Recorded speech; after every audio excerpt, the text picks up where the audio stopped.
Good morning. I would like to welcome everyone inside and outside of the courtroom. Now, before we start with today's initial appearance, I would like to remind you that the Chamber has authorized video recordings and the taking of photographs. Please go ahead.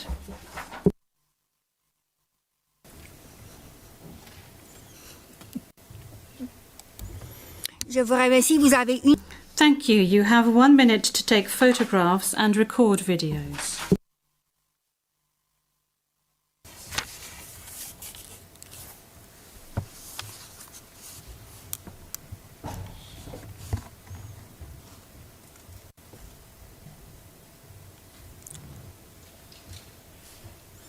Merci beaucoup.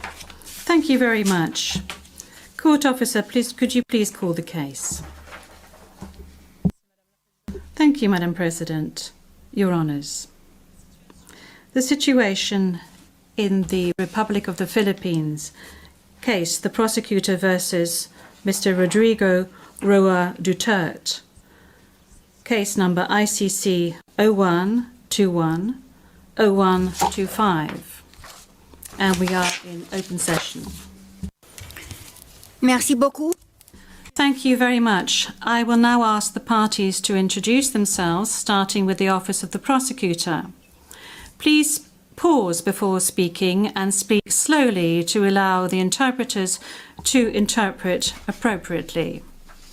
May I ask you to introduce yourself and to confirm whether the list of your staff that I received prior to the hearing is correct, Mr. Prosecutor? President, Your Honours, good morning. The list is correct. Once again, Deputy Prosecutor Manjay Niang to my left, trial lawyer Edward Jeremy behind us, trial lawyer Robin Croft, international cooperation advisor Chantel Daniels, and our very able case manager Grace Go. I'm Karim Khan, the prosecutor. Merci beaucoup. Thank you very much. I now turn to the counsel for the defence of Mr. Duterte. As everyone can see, Mr. Duterte is present and is attending the hearing via video link.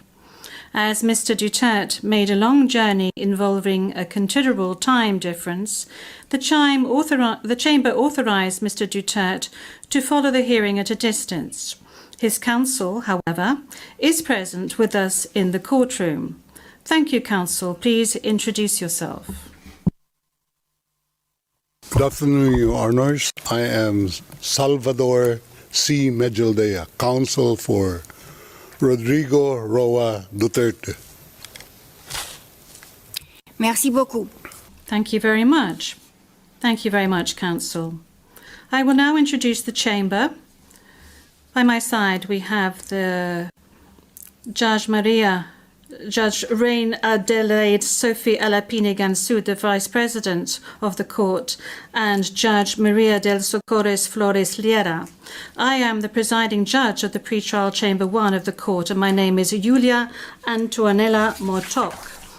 Now, I would like to speak to you, Mr. Duterte. I'm speaking French, but you are receiving interpretation of what I'm saying in English. I understand that you are at ease in the English language and that the interview yesterday at the detention centre was conducted in English and that you did not deem it necessary to request interpretation into any other language during this interview.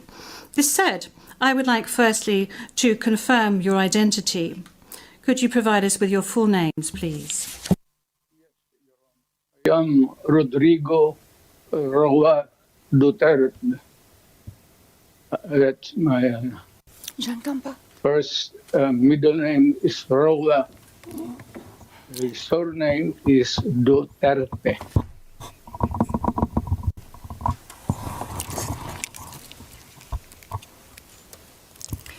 Merci beaucoup. Thank you very much. What is your date of birth?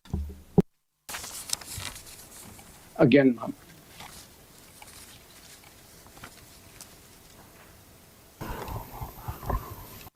Can we request that the question be repeated?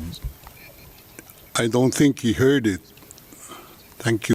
Repetition from the English booth. What is your date of birth? Yes, thank you very much, Counsel. I was asking quite simply of Mr. Duterte what his full names were, and then I subsequently asked him what his date of birth was and what his place of birth is. Is that all right, Counsel? Yep. Of course, I do. My birth month and day is March 28, 1945. I was born in the province of Leyte in the Philippines.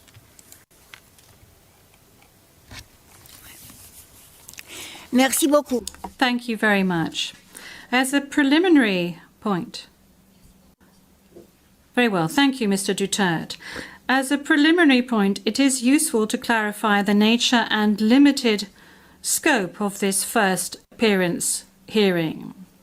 Today's hearing is neither the start of the trial, nor is it a confirmation of charges hearing. During today's hearing, no evidence will be collected or presented, and the issues of Mr. Duterte's guilt or innocence will therefore not be addressed. In accordance with Article 61 of the Rome Statute, the Court's founding treaty, and Rule 1211 of the Rules of Procedure and Evidence, the main purpose of this initial appearance is to answer 3 questions.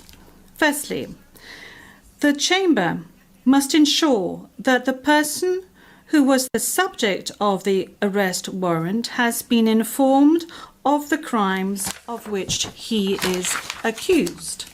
Second, the Chamber must ensure that this person has been informed of his rights as recognised by the Rome Statute.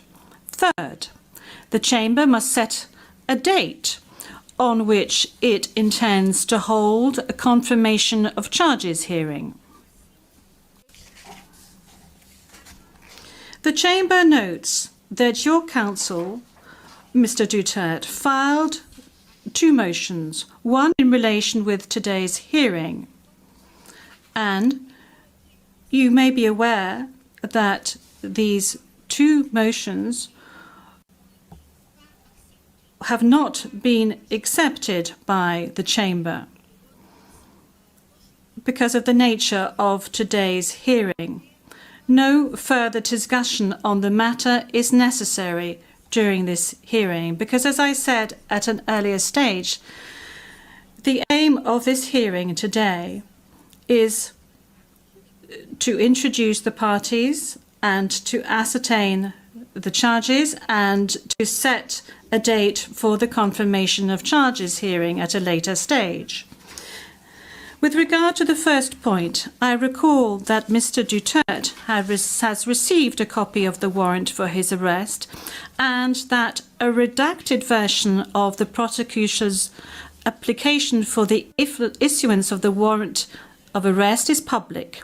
I will now ask the court officer to read the charges against him. The charges will be read in English. Please, over to you, Madam Courtroom Officer. Thank you, Madam President. Your honours.